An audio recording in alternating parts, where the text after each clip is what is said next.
People of the State of New York versus Raul Cruz, docket number IND-70440-22/001. For the people, Kevin Fennell. For defense, Anthony Bruce. Defendant is present in court with counsel. The court received an unsigned motion initially from what purported to be Mr. Cruz, and yesterday. And then this afternoon, shortly before sentencing, I received a signed copy. Mr. Bruce, are you adopting this motion? No, Judge.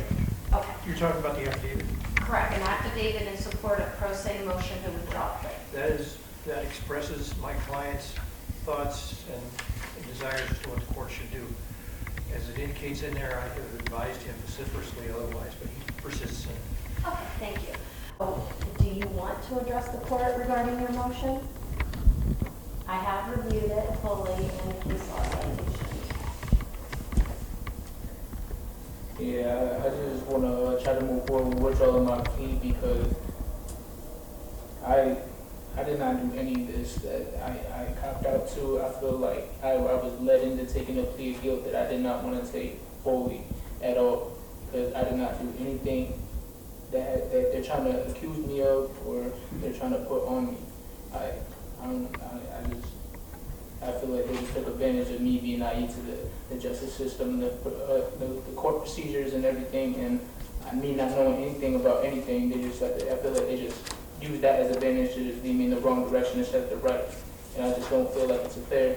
And it seems like every public defender that they give me or assign to me, it seems like they're working in favor and on behalf of the state instead of me and trying to help me. And I feel like that's unfair too.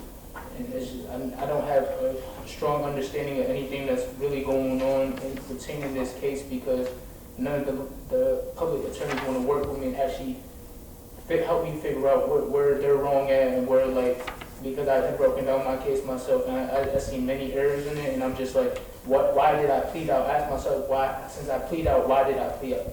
Because I didn't do it, and I just let them take advantage of that, and now I'm here, and I put everything, I put it in the first motion, but now it's in the affidavit, so I know that if the affidavit to withdraw my plea doesn't go forward, I know that I could be get charged with this as well. So I don't know. I'm just asking that I get a chance to go to trial and fight my case.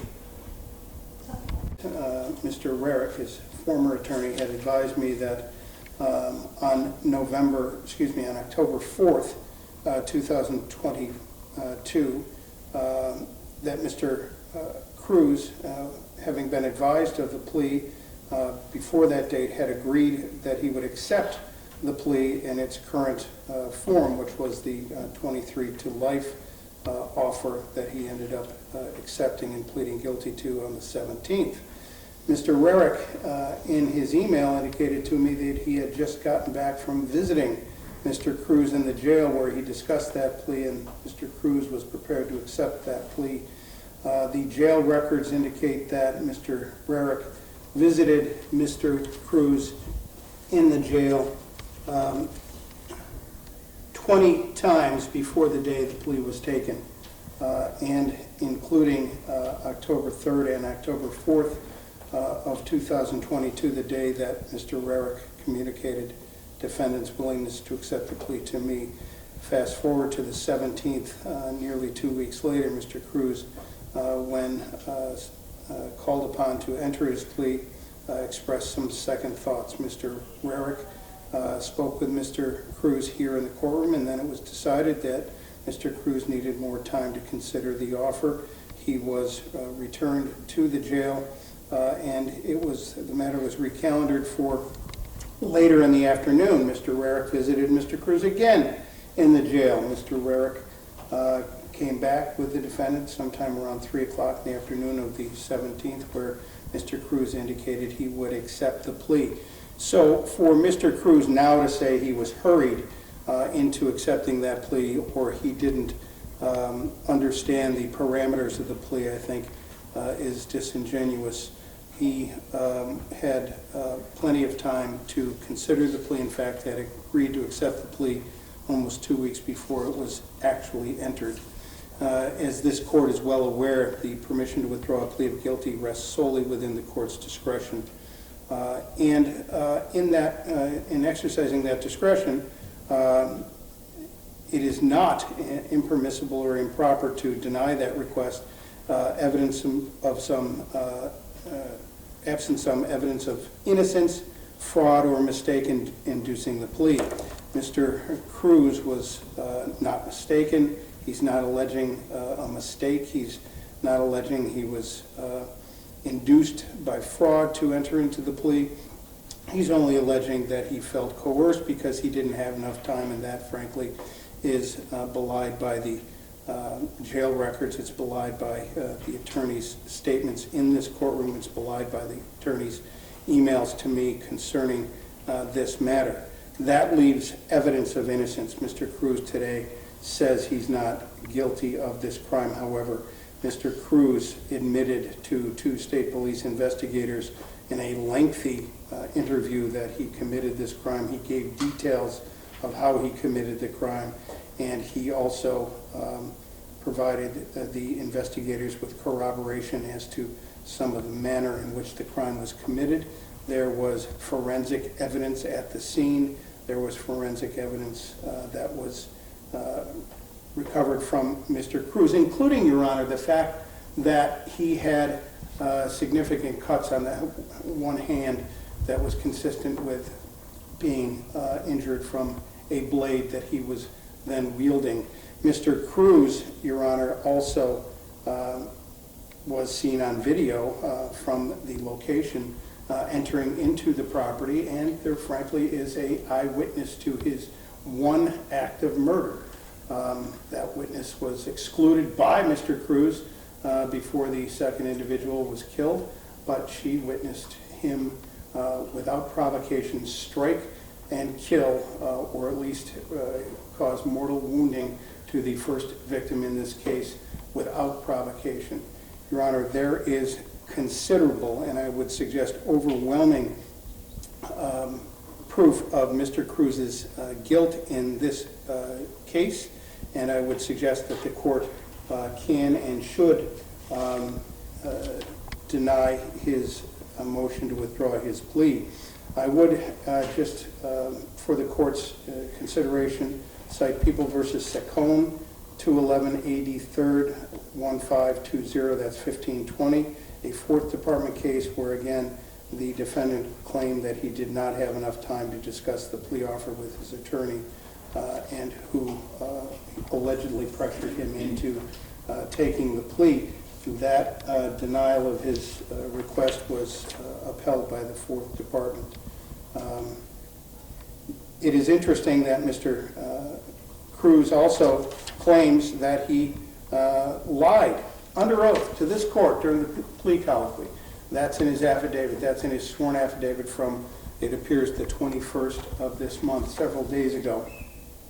He says that he was lying to the court under oath in a sworn statement, Your Honor. That is, as he's just acknowledged, a crime he could be punished for, or prosecuted for, the crime of perjury.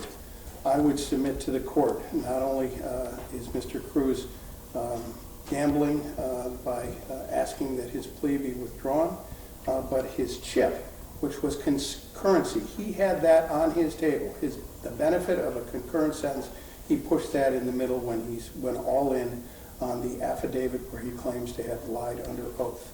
Because that was signed under oath, that affidavit, on the 21st, that constituted a crime, that completed the crime of perjury, in my opinion, and that violates his outly warnings, and this court is now free to sentence him consecutively, and that is my request.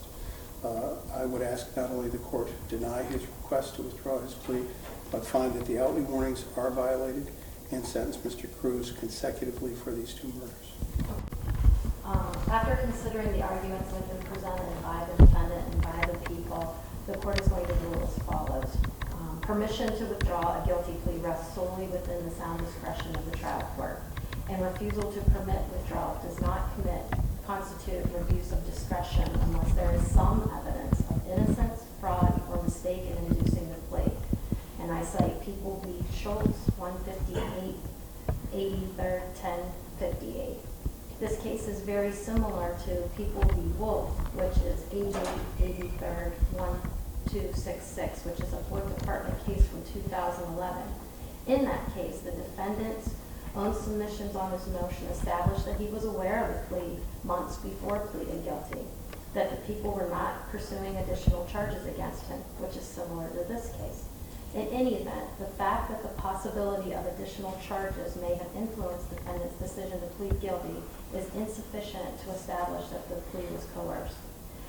There's also another case that I'm going to talk about in a moment. But before this court, you entered a plea. I took the plea colloquy personally, and I asked you very specific questions at that time, and you answered them in a way that showed that you entered the plea knowingly, intelligently, and voluntarily. In fact, when you asked for additional time to talk to your attorney, I gave you that additional time. When you asked for a new assigned counsel, I gave you that new assigned counsel. And during the plea colloquy, I specifically asked you, sir, did you have enough time to discuss these issues with your attorney? And those issues being the plea offer, the charges, and the defenses there too. And you said, yes, ma'am. And then I asked you if you had confidence in your attorney. And you answered, yes, ma'am. Then I asked you, is anyone forcing you or coercing you into entering this plea? And you said, no, ma'am. And then I asked you, if you enter into this plea, do you do so voluntarily of your own free will and choice? And you answered, yes, ma'am. And then I took a factual admission from you under oath that you were telling the truth. Now, in evaluating the arguments, I'm also going to cite to People v. Riley, 182, 8998. And I'm going to say this. Defendant's contention that his plea was not knowing, intelligent, or voluntary because of coercion or ineffective assistance of counsel or innocence is based on conclusory and unsubstantiated statements made by you in your affidavit, and it is belied by the plea colloquy. So, therefore, I'm going to deny your motion to withdraw your plea. And in support of that, I also recall and I'm also relying on some of the factual statements that were placed on the record by the DA as well, in addition to what I've said as my findings of fact, and that is my decision. So therefore, we're going to move forward with sentencing at this time, which now brings up a secondary issue that we have to address. Mr. Fennell has contended that there is a violation of your client's outly warnings due to taking and under oath admitting to facts amounting to murder, and then turning around and submitting a filed affidavit under oath saying that he lied to the court. And so, what is your position with the alleged outly violation? Judge, I have advised my client all along of these problems that he could be sentenced to an additional to a consecutive sentence. He wants to proceed. He wanted to proceed. He wanted to withdraw his plea. I have done for him, again, against my advice, what I felt was necessary to convince this court we're there. I'm not going to take a position on whether he's violated his warnings or not. I'll leave that to the court. I found that the defendant had violated his outly warnings. So at this time, do the people have anything else that they want to say in support of sentencing? Well, Cruz came with an evil purpose. It is my contention that he intended to commit crimes there, including cause bodily harm or death. It's my contention he intended to take property from the residents of that home, one in particular. Mr. Cruz, as I indicated earlier, without provocation from the victims, attacked one, causing his death. And then the second victim, Your Honor, I believe, based upon the investigation, was simply in the wrong place at the wrong time. He was collateral damage. He was somebody Mr. Cruz had to get rid of in his mind. because he saw him and he saw what he had done. Mr. Cruz, Your Honor,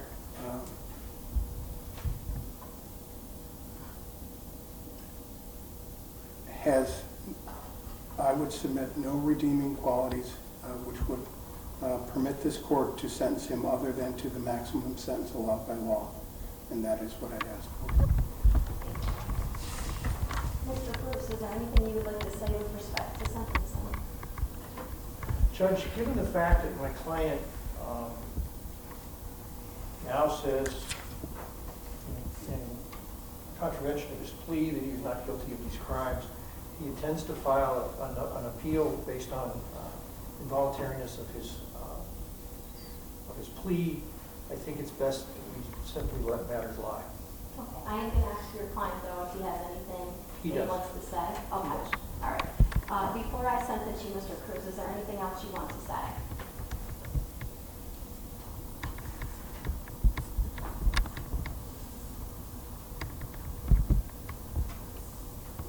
Your Honor, as you have said, I have filed an affidavit maintaining my innocence, and I intend to appeal the voluntariness of my plea. On Mr. Bruce's advice, I cannot say very much. I did not kill Mr. Gomez or Mr. Morales. That does not take away the fact that they were young men with their lives in front of them when they were killed. My heart goes out to their families and their loved ones. They are dead, brutally killed, and they cannot be brought back, and I'm sorry for that. They have been taken from their families and friends. First of all, I want to express my deepest sympathies to the victim's family. And I want to say their names. They're important. They are victims in this case, and they did nothing wrong. And their names are Alexander Ivan Morales and Marcelino Gomez Hernandez. And by all accounts, from what this court has heard, they were hardworking, good men that supported their families, worked very hard jobs, and tried to make the lives of their families and others better. In fact, throughout the letters that I received from their family members, these were men who avoided conflict.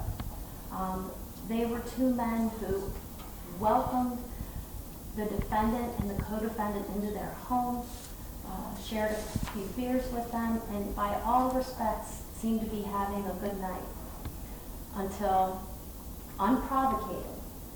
unprovoked, the defendant did what he did. And I know that the family wishes to know a reason or a motive. I wish I could give that to you today. I wish I could go inside the minds of these two individuals, because you're right, it makes no sense what happened to them. And the only thing I can tell you is whatever reason would be given, it wouldn't be satisfactory. It wouldn't explain, excuse anything that was done to them. And so I want you to know that I received your letters, I read them, and I know how much they're missed, and I know how much you love them. And again, I'm sorry that this has happened to you and your family. As for you, Mr. Cruz, you're a highly intelligent person. You like to be in control. You like to exert control over people.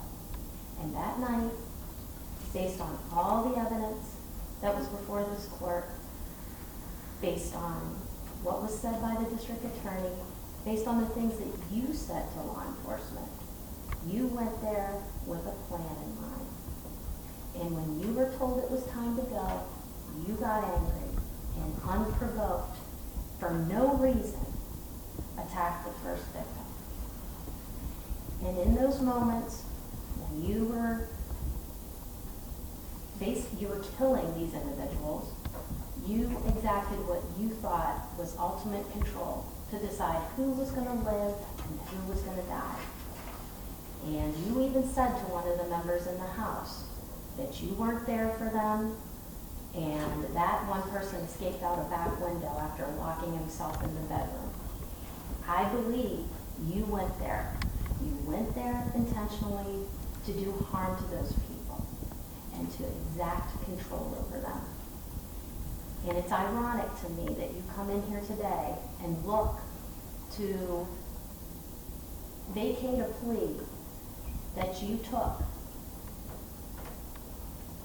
because I know now that you know now that you're gonna have no control over your life when you go to prison. You're not gonna get to enjoy the simple things, like deciding when you have sunshine on your face, or how many times a week you get to take a shower, or even when you eat, or what you'll eat. And you don't like that. And you don't deserve to live among people and get to make choices. You don't get to be in control anymore. You're going to sit in a jail cell for a very long time. And it's going to be those things that you're going to miss, the little things. You're not going to be with your family members. You're not going to be there for the big events that happen in your family's life or in your child's life. You're not going to be there when people get married. You're not going to be there for funerals. You're not going to be there to celebrate achievements. You're going to be sitting in a prison cell. And you're going to have to live with what you did. And you're going to live. But I don't know how much of a life it's going to be. It's going to be existing. And it's going to be existing under the terms and control of other individuals, not you. It's going to be the state that's going to control everything that you do. So, for your sentence, I'm going to assess a $50 DNA data bank registration fee. I'm also going to charge the $300 mandatory surcharge. Also the $25 crime victim assistance fee. The district attorney has requested an order of protection for the following individuals, and I'm going to grant it. Do you understand the terms of the order of protection? Yes, ma'am. All right, I'm going to have you review it with your attorney.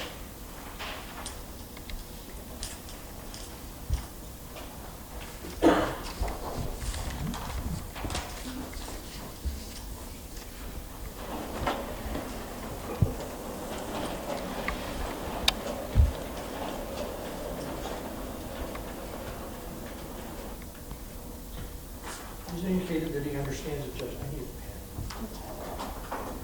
Thank you. If I could just have him sign it, I would appreciate that.